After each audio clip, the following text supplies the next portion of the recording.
Hello, welcome back to the course. In this section 3.1, we are going to introduce a framework, specifically Spark or Apache Spark. What is Spark, right? Spark is a framework for distributed processing. I'm sure you've heard of MapReduce. So it's a streamlined or better version of the MapReduce, right? Like MapReduce is, you kind of have to write everything onto the disk, but Spark, it uses in memory, therefore it's more streamlined. So typically nowadays, companies are moving away from MapReduce and moving towards Spark. And then Spark applications can be written in Scala, Java, or Python. That's another reason why Spark is so popular, because it has a lot of API and then interfaces, so you can actually use the language that you're familiar with to really write Spark applications. So now why Spark, obviously, right? You can actually analyze terabytes of data. So, big data, it's all about lots of data, right? And then it's definitely, it's proving to be faster than MapReduce, right? And then it's simpler. The setup is actually simpler than MapReduce API, so that's why a lot of companies want to use Spark instead of MapReduce. And the essence of Spark, right? So what's Spark? So Spark takes like MapReduce paradigm, so like the logic or the setup, and change it in some critical ways, right? A few things, right? So instead of writing single MapReduce jobs, Spark jobs actually has a series of map and reduce functions. You can actually see later. I'll give you an example. So you can pretty much sequence all your functions, right, by doing dot. So you can write dot, parallelize, and dot filter, and then dot collect, right? So, and then like I said, the intermediate data, right, is kept in memory instead of being written to disk, right? So that's why it's a lot faster and simpler and streamlined compared to MapReduce. And then this is actually a good diagram for Spark ecosystem. So you can actually see Spark Core API. You can actually, access this API through, all these things, right, like R, SQL, Python, Scala, Java, right? That's why Spark is very popular. Because it's almost like language agnostic, right? It doesn't depend on the language. You can actually use, any of the language from here. And then you have all these blocks, right? Like almost like packages, right? That are sitting on top of the Spark Core API. So Spark, SQL plus data frame. So think of it as like SQL, more like SQL, or Pandas, think of Pandas data frame. And then streaming. This is actually pretty important. A lot of major reason for people who are using Spark, because when you're talking about streaming data, that's where you have to write a pipeline that can adapt to the streaming data.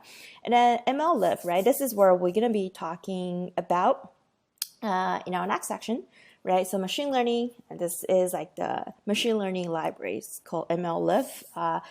So Spark has this MLlib, and it's expanding dramatically. Now we have more, components to it, so that's great. And then GraphX, right? So graph computation, right? That's another silo that you can use. A lot of time, we'll talk about NetworkX, right? We're gonna be talking about NetworkX in our next section, which is section 4. Sometimes the data is suited for a graph, right? Like the social media data is something like a graph, think of it's a good graph representation. So you want to use GraphX instead of just a typical data frame. So, Spark has all this, right? That's ready to be imported and used. So now, I actually have another folder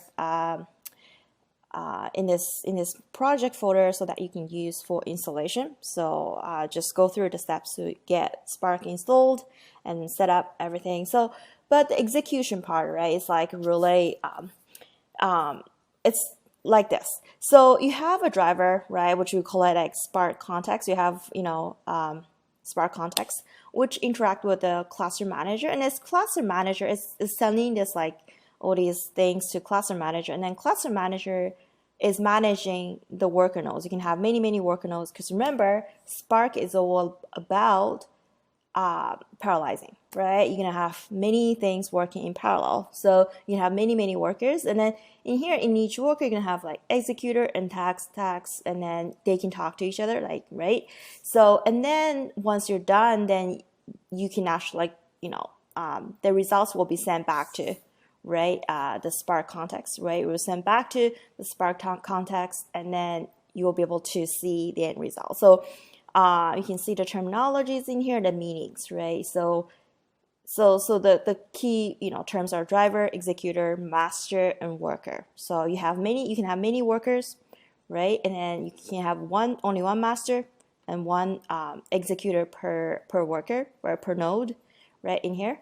And then driver, which contains like the Spark context, right? Which is like the handler where it drives everything. It manages, right, the message or the communications between different nodes. And then, so let's, say, we can actually do a quick example using Spark, right? So we want to flip a coin, right? 100 times a fair coin, 100 times using Python's random function, right? What fractions of the time do you get heads? I mean, the expectation is like 50% of the time you get heads if it's, fair coin, but not always, because it's a simulation, so it can come out to be like 48 times, right? So let's initialize our Spark, right? So the way that we initialize it is pretty much always the same, right? So you just have to remember it. So you have to import, right, PySpark as PS, and then ps.sql, right? This is one of the components, and .spark session and .builder. So you want to build it, right? And then the master is going to be, we're going to be using local 4, right, as our master, and then the app name, you can actually give a name.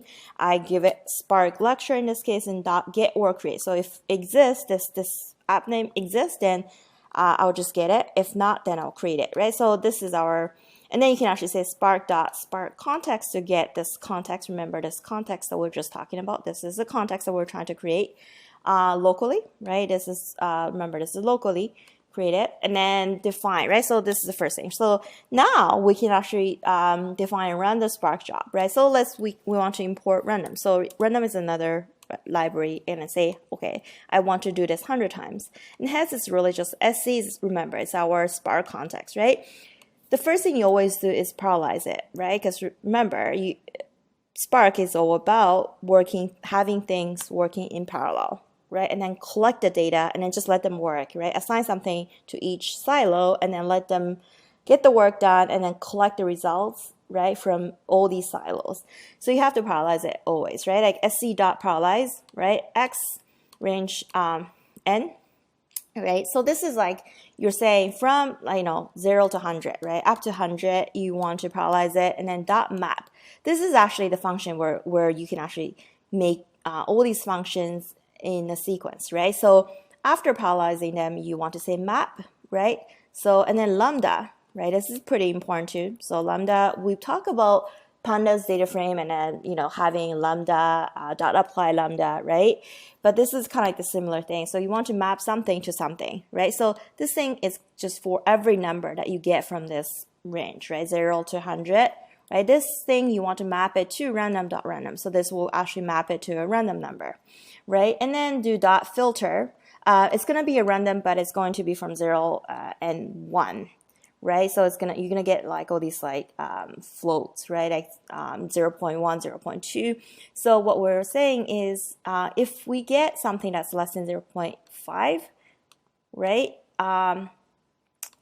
So then we want to filter it, right? So using this again to say, okay, R is this number, and then we want to map it to R is less than 0.5. So this is to say I want to only filter I want to filter out anything that's greater than 0.5, right? So then I want to count it where it's satisfied this condition where it's less than 0.5. That's considered as head, right? So, and then you can say, okay, tails is like m minus heads. So we're counting heads, right? So a ratio is 1 times heads, right, over n. So doing this will give you the ratio, right? If you don't do it, then it will just give you you won't be getting any like float as a result. So this is a quick trick you can actually use. So let's take a look, right? So you can see, okay, yeah, ratio is 0.4, and then we run it again. It's gonna be it's the same again.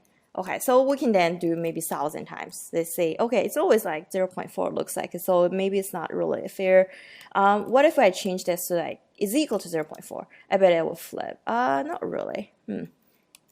Okay, so what if I say it's not a fair coin, and I say, okay, I want to say, 60, it's going to be 60, percent of the time you get head, and then, 40% of the time you get tail, right? So of course, if this ratio is close to 0.6, and then I can actually change this to 0.8, and you can see it's close to 0.8, right? So whatever you set in the threshold should be close to the ratio that you get from the simulation. So this is kind of considered as a simulation. And then, yeah, I can do 2 maybe. So this is like definitely not a fair coin. So you can actually see it's actually a lot faster, right? It's a lot faster. Then let's talk about RDD, right? Because RDD stands for Resilient Distributed Dataset, right? So RDD is what you get after, right? You do this. SC, remember, SC is the Spark context dot parallelize, right? And then you get this RDD, right? We can try it. So let's say, right? So we call this thing as say RDD is equal to this, right? So let's look at RDD, the type of this, right? So RDD. Okay, so it's a Spark, pipeline RDD, right? So a map filter are transformers, right? Transformations, right? So you can actually say, okay, I want to map this number to something, right? So I can actually do it like this, right? Split it, and then you don't have to do it, apply all the functions in one operation. You can actually split it and say, okay, I want to map it first. I want to map like this, and then do lambda, right? X to say random, and then I want to map it to just a random number, right? Okay, so if I do this, you can actually see, okay, so I want to assign this RDD2, right? And it's going to be another RDD, right? Because until you collect it, remember, until you collect it, this is all just a transformation, right? Transformation will just transform things without, so you won't be getting anything. But what we can do is say RDD2.collect, right? This is another function that you will need to know, so you can actually see, okay, so this will give us the list of random numbers that will range from 0 to 1, right? So the first one we got was like 0.07, the second one, and so forth. So the length of this, right? So let's look at the length of this. It will give us 1,000, okay? Because that's how we define this number to be 1,000, right? So now, okay, that's great. So now let's take a look at filter, right? Filter is another transformation or transformer, right? So let's say transformer. So we have RDD2 already. RDD2 dot, we can actually, do it this way, right? Transform this to, filter out all of the numbers that we got from this list, but we want it only the ones that are less than 0.2, right? Then I want to assign it to say RDD3, right? You can do it this way. And let's look at RDD3. RDD3, if you don't do collect, it wouldn't do anything. So you have to always put collect, right? So remember, collect is actually doing this. You're actually just collecting things from the worker nodes, right? You're getting that back from the worker node. So that's why you have to always use .collect. If you just print out this RDD3, it wouldn't give you anything. It just tells you, okay, that's what that is, right? And then if you do collect, right, and this is how you can collect it, right? So you can see, yeah, all these numbers are less than 0.2, right? What if I want to say it's 0.5, less than 0.5? You can see all these numbers are less than 0.5. And then how about, let's look at the lengths, right? How many of those, right? Okay, so 400 of those are actually less than, less than less than or equal to 0.5. So we got 400. I mean, we can take the lengths, but the best way is to look at count, right? So say RDD3.count. Oh, I have 2. So this is another function. It's called action. So there are 2 types of Spark jobs. So one is I think I have it somewhere in here. Anyhow, yeah, so one is called action, the other is transformation. Action is like collect, right? Something like collect, count and mean, all these things that you're getting the actual things printed almost. You have to extract it or gather all the information from all these worker nodes and then display and do the aggregation display. So that's called action, right? Which is like different from transformation, right? Because transformation, you're just doing the transformation in silo, right? In all these worker nodes, you're not really doing the final collection or final aggregation or final summary of your results, right? So which is like transformation is separate. Actually, it's separate from action. They are decoupled for reasons, right? Because this will actually fasten the process. So action will typically happen in the end, like this, right? You count it, right? Just let it happen, all these transformations, and then in the end, you want to count it. So it's for the runtime, and it's for because of the setup of of the Spark context, right? And then the worker nodes. So you can actually look at the count, right, like this, and then you get the 400, which is the same as what we got in here, right? The 400, or if we just do this change to say 5, it's almost right the same as in here, right? So you can see that it's pretty convenient that you can just like pretty much having all these functions sequenced, right, one after the other, and then do it this way. So okay, great. So RDD, as I said, resilient distributed data set, Spark job, right? Sequence of transformations on data with the final action, right? Final action transformations are different, right? So, and then transformation, what's a transformation? Spark operation that produce an RDD, right? Every transformation you'll get a new RDD, like how we did it in here, right? RDD1 is, RDD2, that's another transformation. RDD3, that's another transformation. But this, in the end, every step along the way, you're getting a new RDD, right? You're getting an RDD. An action is really just another operation, another type of operation that produce a local object. That's how you can actually use like collect, count, right? Remember, collect, count mean all these things that you want to, whenever you want to display it, whenever you want to aggregate and then get the final results, then you use action, right? And then Spark application, sequence of, Spark jobs and other codes. Okay, so that's kind of like the terminology. And then Lambda, right, versus function. So this is exactly the same concept as like the Lambda function, Lambda we were talking about in our Pandas data frame. So instead of Lambda, you can actually pass a fully defined function, right, into map, all these things. But it's just for, shorter version of functions, right? Think of it as like short functions, and then you can define, right? Like you can define your own function and then use Lambda to kind of like map it, right? So your function essentially is just a mapper, and then you can say Lambda and passing this function so that you'll be able to use that as a transformation, right? So let's take a look at something else, right? Another example, finding primes, right? That's kind of like a very typical data science problem. So like find all the primes less than 100, right? So that's the ask. And then define function to really define if a number is a prime or not, right? So that's the first thing we want to do, right? Like I said, you can define your own function and then push it through Lambda, right? So this is like a typical way that you can define, if a number is a prime number or not. So in the end, you'll get like a true, false, right? Like Boolean results, return, and then output, right? So then use this filter, right? Use this function as a filter, right? To filter out the non-primes.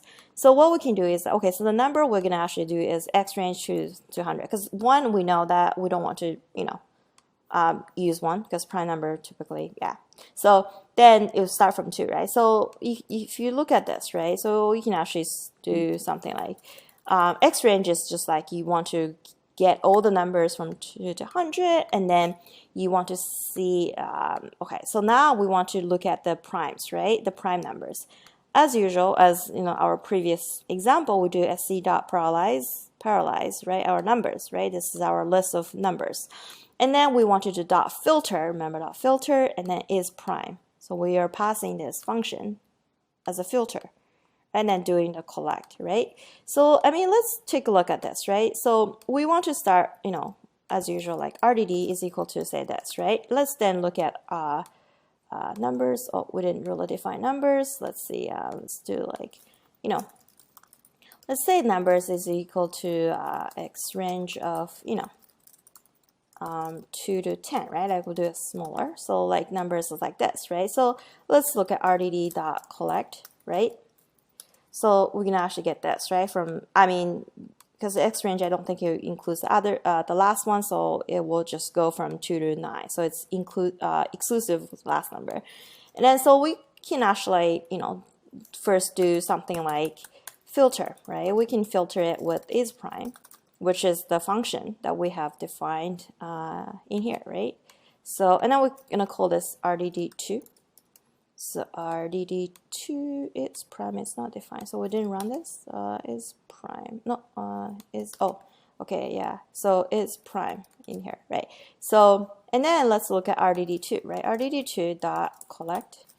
You don't want to be collecting every time, right? So you want to only test this with like a small list of numbers or input. So you don't want to do this in your production, right? Because that will really crash it. So the reason we want to sequence all the transformations and then do a final collect or final action is because we don't want to collect it every time, right? Because whenever you collect it, it's going to write it in memory. So you don't want to do too much. So that's why I actually set up so that the test is very small. So let's look at this, right? So collect, you see 2, 3, 5, 7, those are prime numbers, right? After this filter. And then we can call this like 3, right? So now we have 3. And then what we can do are 3 dot, what if we say,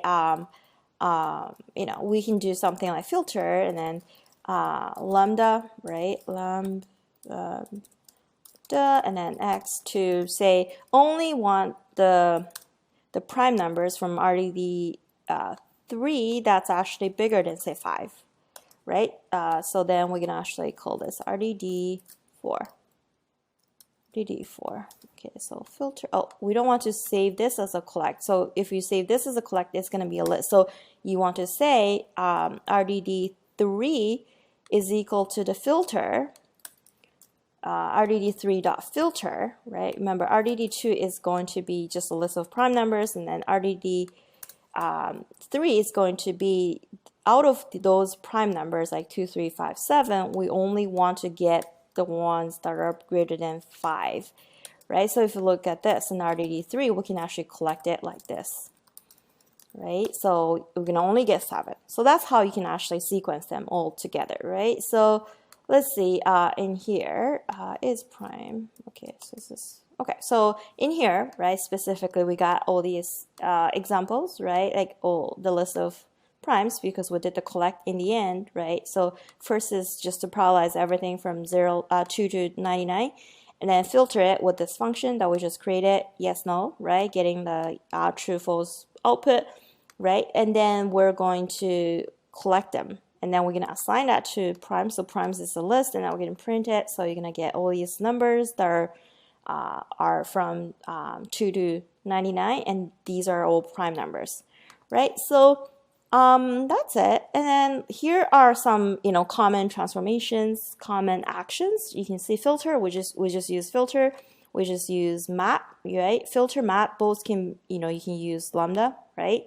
And then map, and then you can, do something like a flat map, right? So this is pretty much split each string into words and then flatten sequence. You don't want to keep it as like, you want to flatten it.